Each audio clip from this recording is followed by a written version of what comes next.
Cela faisait longtemps, très longtemps, que la perdrix n'avait plus de nouvelles de la poule. Autrefois, elle ne se quittait jamais.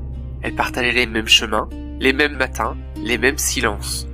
Puis une nuit, tout s'était brisé. Des loups avaient attaqué la ferme. Dans l'obscurité, le monde avait changé de visage. Et la poule s'était enfuie dans la forêt avec sa famille. Depuis, plus rien. La perdrix avait longtemps attendu. Au début, elle pensait que la poule reviendrait. Puis elle espérait un signe. Puis elle se contenta d'un souvenir.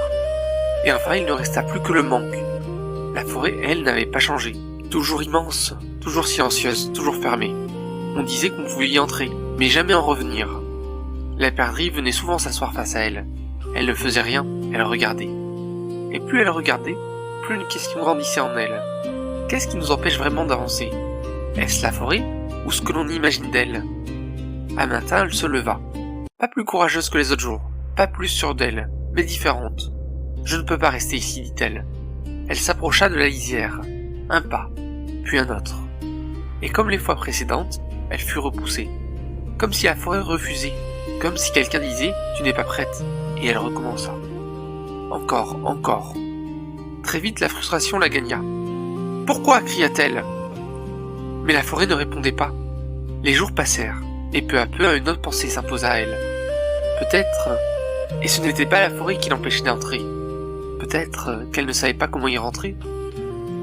Car il existe des lieux qui ne s'ouvrent pas par la force, ni par l'insistance, ni par la colère.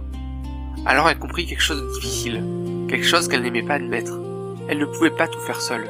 Ce n'était pas un échec, c'était une limite. Et reconnaître ses limites, c'est déjà commencer à les dépasser. Alors elle fit ce qu'elle n'avait jamais fait. Elle demanda de l'aide. Les oiseaux vinrent, d'abord quelques-uns, puis d'autres. Ils écoutèrent, ils observèrent. Ils réfléchirent. Chacun apporta sa propre vision, car chacun voyait la forêt différemment. Un dindon proposa la force. Un poussin proposa la persévérance. D'autres proposèrent la ruse, la patience, l'observation. Et ils essayèrent tout.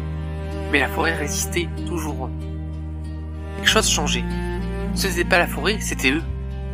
Ils apprenaient à échouer ensemble, à réfléchir ensemble, à ne pas abandonner ensemble. La lisière devenait un campement.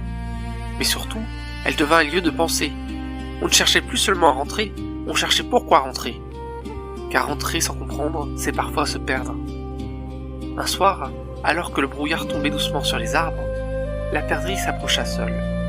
La brume rendait la forêt presque irréelle, comme suspendue. Et là, elle le vit, le cerf. Grand, immobile et majestueux.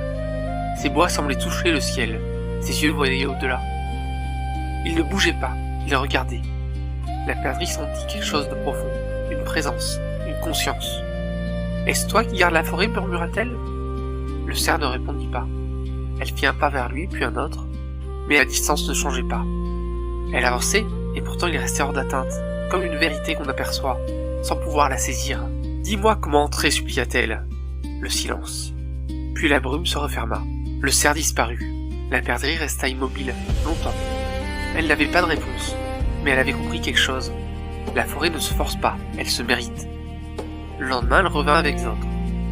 Nous ne trouverons pas seuls, mais nous pouvons comprendre ensemble. Alors ils changèrent. Ils ne cherchaient plus à vaincre la forêt, ils cherchaient à être prêts à y entrer.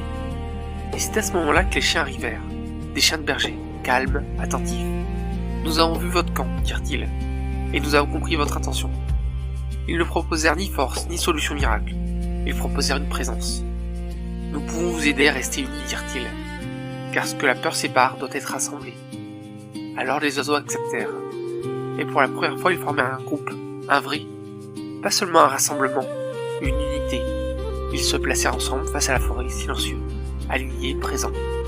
Il n'y avait plus de précipitation, plus de colère, plus de confusion. Seulement une intention claire, entrer. Non pas pour y trouver, mais pour retrouver. La perdrix avança légèrement, pas seule, jamais plus seule. Et tous derrière elle se dressèrent face à la forêt. Et pour la première fois, la forêt ne semblait plus être un obstacle, mais un passage.